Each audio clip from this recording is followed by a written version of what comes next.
In today's video, we're going to be discussing Alan Grant and Owen Grady's involvement in Jurassic World 3, and what that means for the entirety of the story that's been told so far.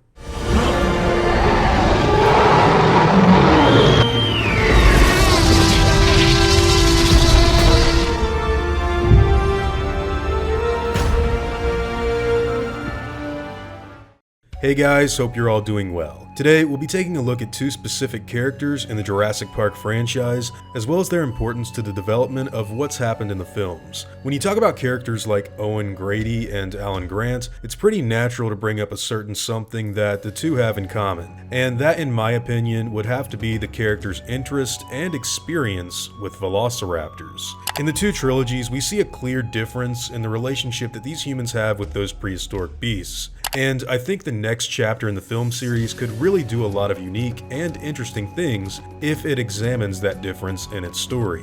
If we look back to the original Jurassic Park and the character of Alan Grant that is presented in that movie, we see a pretty cynical and technologically impaired man. His main interest in his field of work is clearly research on Velociraptors, and of course their ultimate evolution into birds that is touched on briefly during his dig in Montana. Now, over the course of the movie, Grant's warnings to the audience about Velociraptor intelligence and even the behavior in which they hunt their prey is proven right once the animals break out of their pen. We leave Jurassic Park with a sense of respect and wonder at every creature that we've come across, but I would actually argue that the raptors in that film are uniquely different to the rest, due to their much more sinister and noticeably vicious representation in the movie. This portrayal of the animal was pretty consistent in surrounding dinosaur media that came out in the 1990s. When I was a kid, I can remember it being pretty clear that you had beautiful and interesting animals like dinosaurs, but then you also had decisively evil velociraptors. Now, I think most of the dinosaur content that was trying to cash in on Jurassic Park's success during this time was simply following the formula that had been set up by Alan Grant in that film. And even in the movie's sequel, the only thing we see those animals do is hunt and kill human beings. In The Lost World, we don't really get to see the raptors outside of two closely connected scenes, and during both, it's pretty much a specific hunt to kill our protagonists. Since Grant isn't in this movie though, I guess we shouldn't really dwell on it that much. He did, however, return to star in Jurassic Park 3, where he immediately begins to talk about his continued fascination with raptors in paleontology.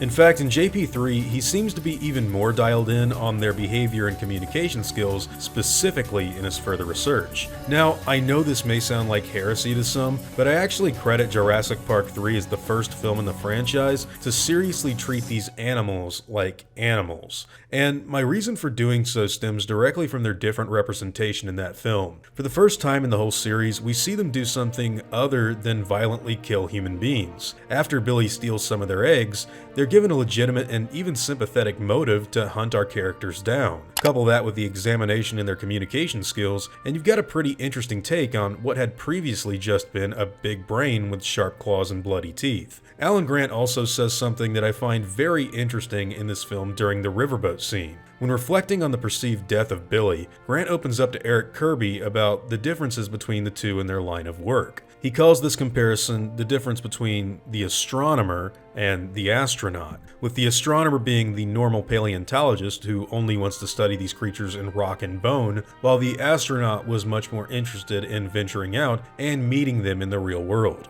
It's the difference between sight and touch, and something Grant openly admits isn't really wrong of Billy to want to do. Now, flash forward to Jurassic World, where we get our first introduction to Owen Grady, the former Navy man who's currently working with raptors on the island. Here we're told that he imprinted on the Velociraptors during their birth, something that was even shown off in the original Jurassic Park. We're also told that Owen is an animal behaviorist who works with these creatures to better understand them. Continuing on with the idea of the dinosaur theme park, we can see that many of the mistakes made by Hammond and the others have been taken into consideration here. Instead of holding the raptors in a tiny confined pen and lowering their meals into the paddock via crane, Jurassic World's animal handlers feed the raptors by hand. And we even see the park workers openly work with these animals through their training exercises involving pigs. Still, Owen Grady is very much against against the idea of setting loose the raptors during Vic Hoskins' hunt for the Indominus. At multiple points in the film, we're told that Owen doesn't really control the raptors and that in reality,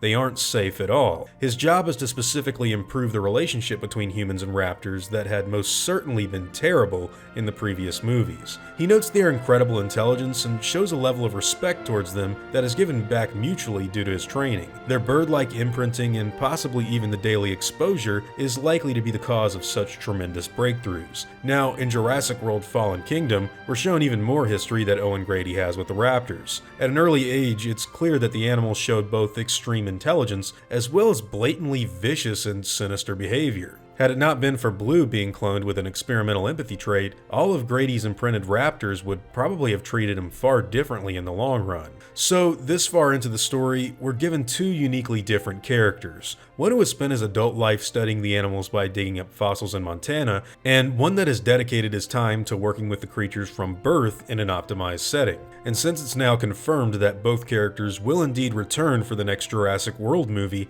I don't think we're ever going to get such an excellent example of seeing both the astronomer and the astronaut on screen. What I think needs to happen in the final part of the new trilogy is a meeting between Dr. Grant and Mr. Grady. This interaction is, in my opinion, deeply important to the overall health and development of the franchise because it's been built up to over the course of all of its previous entries. The Velociraptor is perhaps the most talked about and studied dinosaur in the Jurassic Park universe, and their high intellect in comparison with their peers is a noticeable focal point of many of these films' narratives. Slowly, we're eased into ideas of the animals being capable of communication, problem solving, and even capable of living positively with human beings if they're treated with the proper attention and care. This is why, in my opinion, Jurassic World 3 will be doing both itself and the film series a massive disservice if they don't have these two characters meet on screen and discuss their work with raptors openly for the audience to think about. Alan Grant has two very bad experiences with the animals from earlier entries,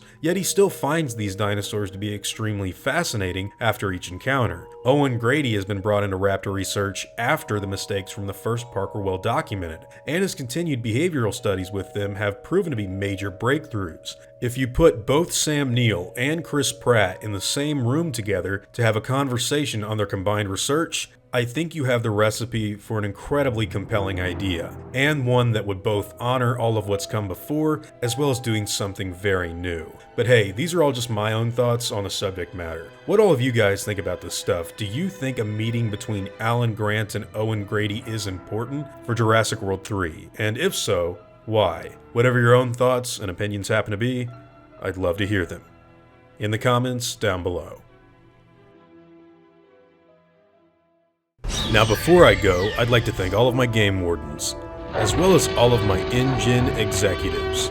I'd also like to thank all of my park workers and InGen hunters as well. It really means the world to me that all of you guys enjoy what I do so much, and I'm extremely thankful to have all of your incredible support. Now I'd like to thank all of you for watching today's video and hope you all enjoyed the content. If you feel like I deserve it, I'd appreciate the like and hope that you'll consider subscribing if you're interested in hearing from me again. See you all in the next one, guys, and as always, take it easy.